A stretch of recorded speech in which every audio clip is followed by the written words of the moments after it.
It's one of nature's little miracles, right? How does a simple egg turn into a living, breathing chick?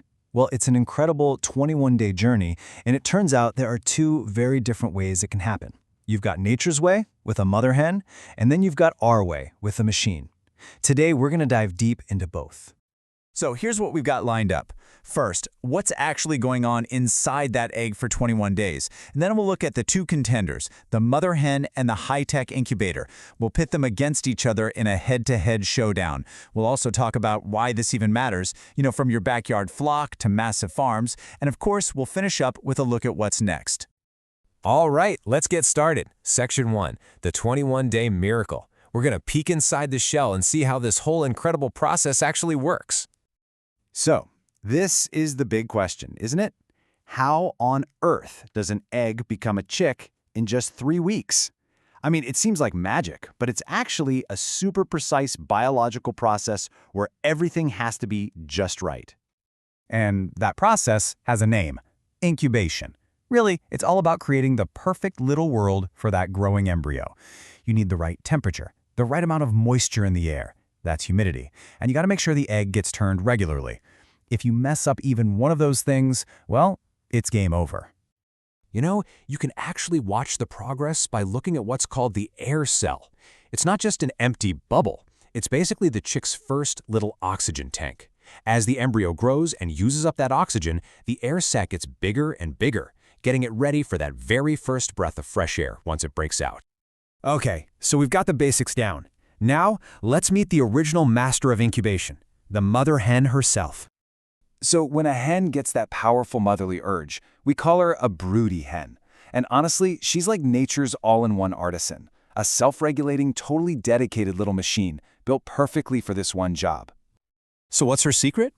Well, it's pretty amazing, actually. She develops something called a brood patch. It's a bare spot on her belly, no feathers, but it's packed with blood vessels.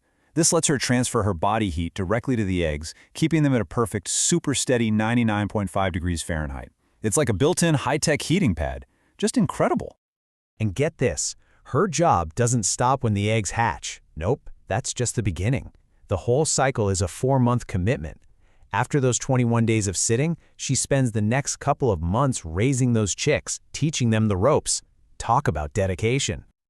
But what if you need more chicks than one hen can handle? A lot more. That's where we humans got clever. So let's meet our other contender, the machine. And believe it or not, this is not a new thing. We've been trying to copy the hen for thousands of years. The ancient Egyptians had these huge mud brick ovens for it like 3,000 years ago. Then the Chinese used charcoal fires.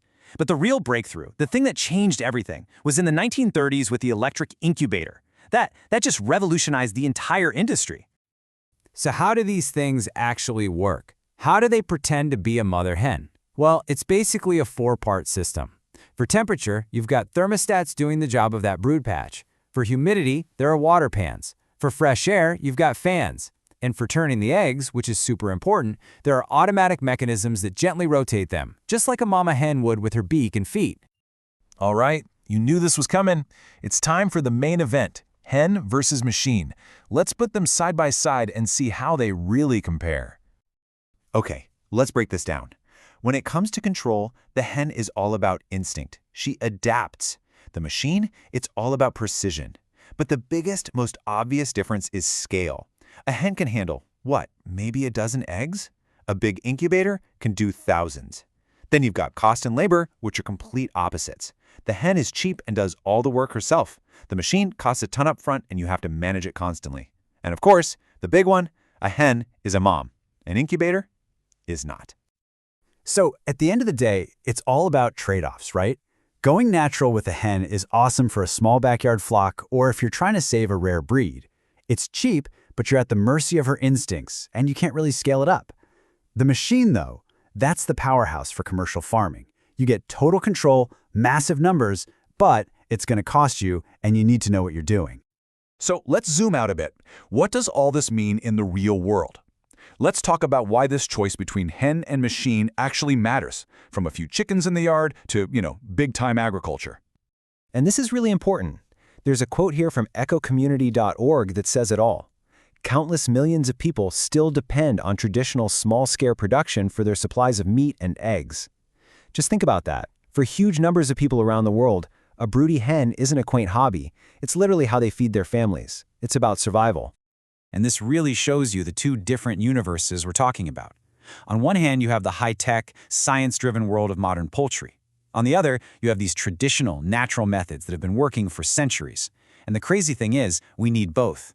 They both play a crucial part in how we get our food. If you need one image to understand the difference, this is it. Look at that. A hen might give you 15 chicks. A single commercial incubator? Over 70,000. That massive, staggering difference in scale, that's why we have artificial incubation. It's what makes the global food system possible. And it's not just about numbers, it's about efficiency. We're talking about hatch rates between 85 and 95% in a well-run commercial hatchery. That's incredibly successful. Now, a good mama hen can do that too, for sure, but a machine can do it reliably, time after time, on a scale that's just impossible for a flock of hens. So what's the big takeaway here? It's really not about which one is better. They're both essential, just for different things. Natural incubation is absolutely critical for keeping genetic diversity alive. It's like an insurance policy for our food supply. At the same time, artificial incubation is the powerful engine that keeps the global food system running. One protects our past and future, the other feeds our present. Okay, so where do we go from here? What does the future of hatching look like? Let's take a quick peek at the tech that's just around the corner. Yeah, technology just doesn't stand still, right? And incubators are getting seriously smart. We're way past just checking the temperature on your phone. Think about AI that actually learns, that adjusts the heat and humidity in real time, based on what the embryos inside actually need. We're talking about systems that can spot a problem before it even starts, all while using less power and being cleaner than ever. It's pretty wild. And all of this brings us to a really interesting final thought. We spent thousands of years, from mud huts to AI, trying to perfect our imitation of what a hen does by pure instinct. So as our technology gets closer and closer to perfectly mimicking nature, you have to wonder, where's the line?